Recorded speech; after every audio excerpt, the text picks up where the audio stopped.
Welcome to this edition of Back in History. In this edition, we take you through the life and times of one of Nigeria's foremost politicians, elder statesman, and diplomat, Alhaji Yusuf Maitama Sule, most popularly known simply as Maitama Sule. He was one of the leading voices in northern Nigeria and in Nigeria as a whole. Maitama Sule was born on October 1, 1929. He was born in Kano, in the then colonial Nigeria. His father was a powerful kingmaker by name Madaki Mahmud. When Maitama Sule came of age, he was enrolled in Sahuchi Elementary School in Kano in 1937. He later attended Kano Middle School, and on completion of his studies at the primary school, he proceeded to the famous Kaduna College, now known as Barewa College. At Barewa College, he proved himself as an intelligent student with the gift of oratory and leadership. It was the practice then that upon graduation from institutions like Barewa College, one was deployed to teach in schools within the environment or in other parts of northern Nigeria. This is how Maitama Sule was deployed to teach in his alma mater, the Kano Middle School. He taught there for a number of years. Maitama Sule later ventured into politics and took active part in the mobilization of people in the northern region for involvement in the political activities of the region and Nigeria as a whole. He soon became a popular voice among his people. He contested and won election to the Federal House of Representatives, where he served from 1955 to 1956. While there, he was elected by his colleagues to the position of Chief Whip. In 1960, Maitama Sule led the Nigerian delegation to the Conference of Independent African States in Addis Ababa, Ethiopia.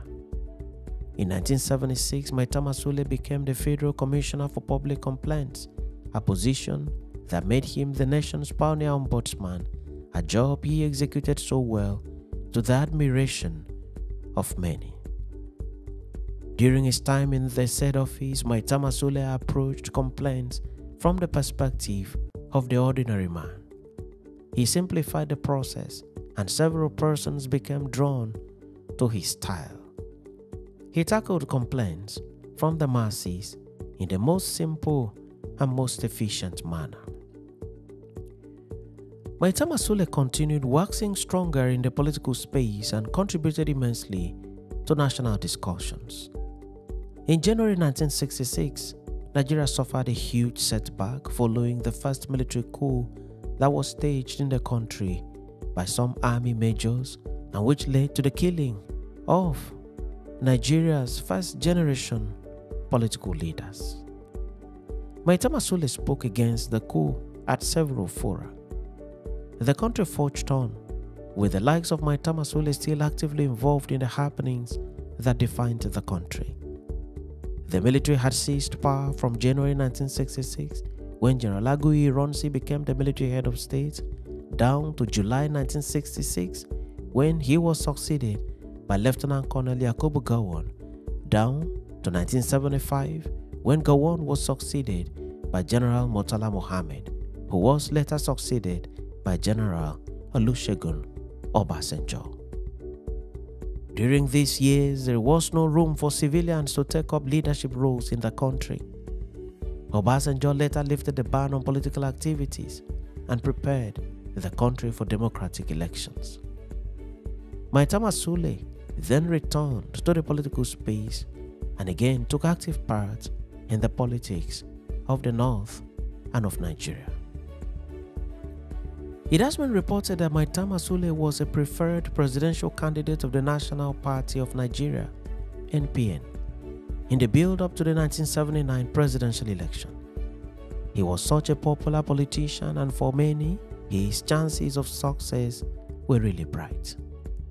His popularity and endorsement by several political groups became massive, and his chances were indeed bright. But in a last-minute change of direction, Alhaji Shehu Shagari became the candidate of the NPN for the office of President of Nigeria. Shagari eventually won the election and was sworn in as President and Commander-in-Chief of the Armed Forces of the Federation of Nigeria. Nonetheless, Maitama Sule continued to show active participation in the politics of the North and of Nigeria and continued to show support to leadership. In 1979, Maitama Sule was appointed by President Shehu Shagari as Nigeria's representative to the United Nations. While at the United Nations, Maitama Sule participated actively in the activities and interactive sessions of the United Nations and soon became a known voice in the international organization.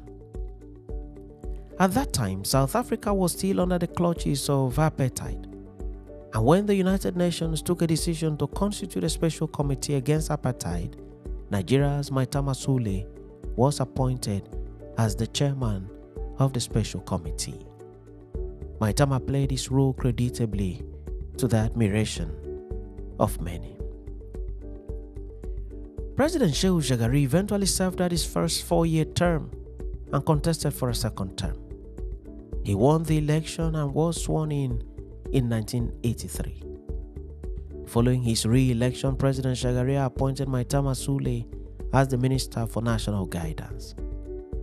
This portfolio was the first of its kind in the political history of Nigeria and was designed to assist the government in tackling corruption, which had assumed a cancerous dimension in the country at the time, spreading dangerously to several parts of the country.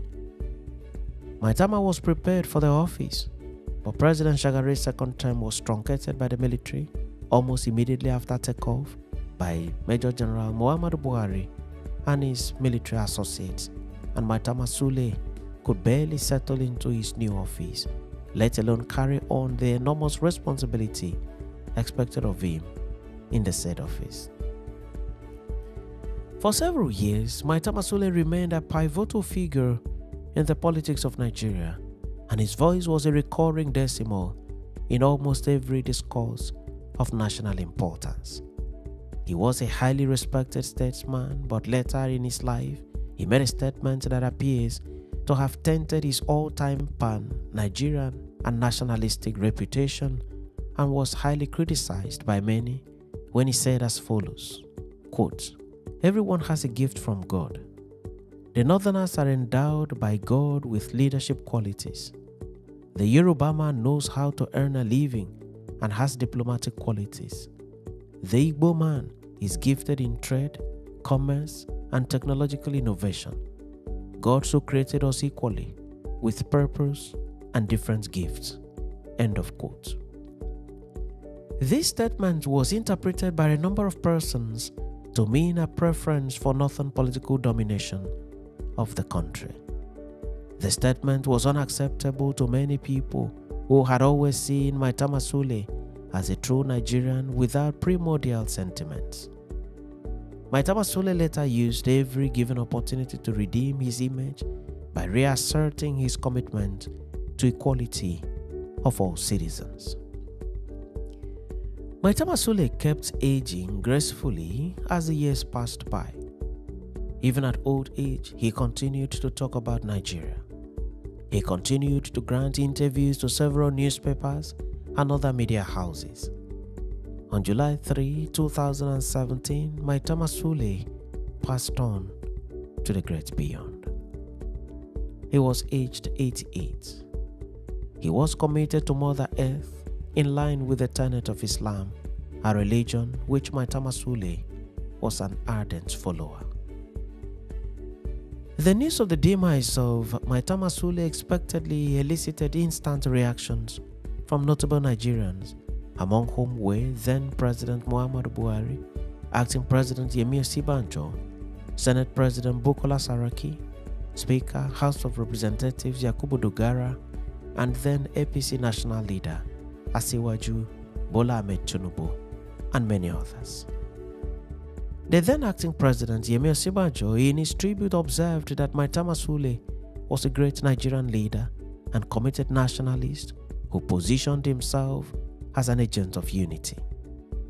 Then Governor Ganduje of his native Kano state described his death as a huge loss not only to Kano but to the entire nation and declared a work-free day in honor of the late statesman. Maitama Sule was eulogized by several other persons within and outside Nigeria. Maitama Sule was an astute politician, a highly respected statesman, and his memory shall remain green in the hearts of many and in the history books of frontline political participation in Nigeria, Africa, and the world. Thanks for watching this edition of Back in History, and do remember to subscribe to the channel or follow the page for regular notification on every new video. I remain your friend and host Ekemi Nudim, wishing you the best of time as we continue to dig into the archives to recall the history of Africa and the world.